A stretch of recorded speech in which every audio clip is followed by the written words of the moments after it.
ഇതിൻ്റെ പേര് നിങ്ങളുടെ നാട്ടിൽ എന്തോ പറയുന്ന അറിയത്തില്ല. ഞങ്ങളുടെ നാട്ടിൽ അവലോലിക്ക എന്നാണ് പറയുന്നത്. ചിലർക്ക് ഇത് ഭയങ്കര ഇഷ്ടമാണ്, മറ്റു ചിലർക്ക് അത്ര ഇഷ്ടമൊന്നുമല്ല. ആ കൂട്ടത്തിൽ പെടുന്നതാണ് ഞാനും. ഞാനങ്ങനെ ഈ നെല്ലിക്ക അങ്ങനെ കഴിക്കത്തില്ല. പക്ഷേ എൻ്റെ ഹസ്ബൻഡ് ഭയങ്കര ഇഷ്ടമാണ്. അപ്പോൾ ഭയങ്കര ജീവനാണ് ഈ നെല്ലിക്ക ഉപ്പിലിട്ട് കഴിക്കുന്നത്.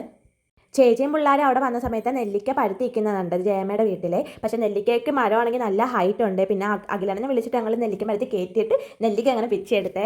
ഞാനെന്നാൽ 3 വർഷമായിട്ട് വന്നിട്ട് ഈ നെല്ലിക്ക ഞാൻ ഇങ്ങനെ പഴുത്തിരിക്കുന്ന കണ്ടിട്ടില്ല. ഫസ്റ്റ് ടൈമാണ് ഈ നെല്ലിക്ക അവിടെ പഴുത്തിരിക്കുന്നുണ്ട്. അങ്ങനെ പിച്ചപ്പോൾ ഞാനും 2-3 കഴിച്ചു. നല്ല ടേസ്റ്റ് ഉണ്ട്. പഴുത്ത നെല്ലിക്ക കുഴപ്പമില്ലായിരുന്നു കേട്ടോ. ഇതെല്ലാം കഴിഞ്ഞ് പിന്നെ ചേച്ചിയും പിള്ളേരും നെല്ലിക്കയൊക്കെ പാക്ക് ചെയ്തിട്ട് വീട്ടിലേക്ക് പോവുകയാണ്. കുറച്ച് നേരം റോഡിൽ നിന്ന് സംസാരിക്കുകയൊക്കെ ചെയ്തേ. ഇതെല്ലാം കഴിഞ്ഞിട്ട് ഞാൻ മേളിലോട്ട് പോയേ. ടെറസിന് മണ്ടേ ഞാൻ കുറച്ച് വിത്ത് എടുത്തിട്ടുണ്ട്. വേറെ ഒന്നുമല്ല, തക്കാളി, മുളക്, വഴുതനയൊക്കെ. പക്ഷേ തക്കാളി മാത്രം വളർന്നു വന്നപ്പോൾ മനസ്സിലായി തക്കാളിയാണ്. എൻ്റെ തക്കാളിക്കകത്ത് ഇലക്കകത്ത് ഇങ്ങനെ പക്കികൾ ഇരിക്കുന്ന കേട്ടോ. ഞാൻ ആദ്യം കരുതി ഉറുമ്പാണ്, പക്ഷേ ഇത് ഉറുമ്പല്ല കേട്ടോ. വേറെ എന്തോ ടൈപ്പ് പക്കി ഏതാണ്ടാ. അതിനകത്ത് ഒരു ചെറിയൊരു തക്കാളി മാത്രം കിളിച്ച്. പൂക്കളൊക്കെ കിളിച്ചിട്ടുണ്ട്, പക്ഷേ ഒരു തക്കാളി മാത്രമാണ് കിളിച്ചേക്കുന്നത്. ബാക്കി ഇട്ടിരിക്കുന്നത് ഞാൻ മുളകാണോ വഴുതനയാണോ കിളിക്കുന്നതെന്ന് അറിയത്തില്ല. കാരണം പലവണ ഞാൻ ഇതുപോലെ വിത്തിട്ടിട്ട് ഫെയിൽഡ് ആയിട്ടുണ്ട്. ഇന്നത്തെ വീഡിയോ ഇത്രയേ ഉള്ളൂ. Okay bye friends. എൻ്റെ വീഡിയോ ഇഷ്ടപ്പെട്ടെങ്കിൽ ലൈക്ക് ചെയ്യാനും സബ്സ്ക്രൈബ് ചെയ്യാനും മറക്കല്ലേ.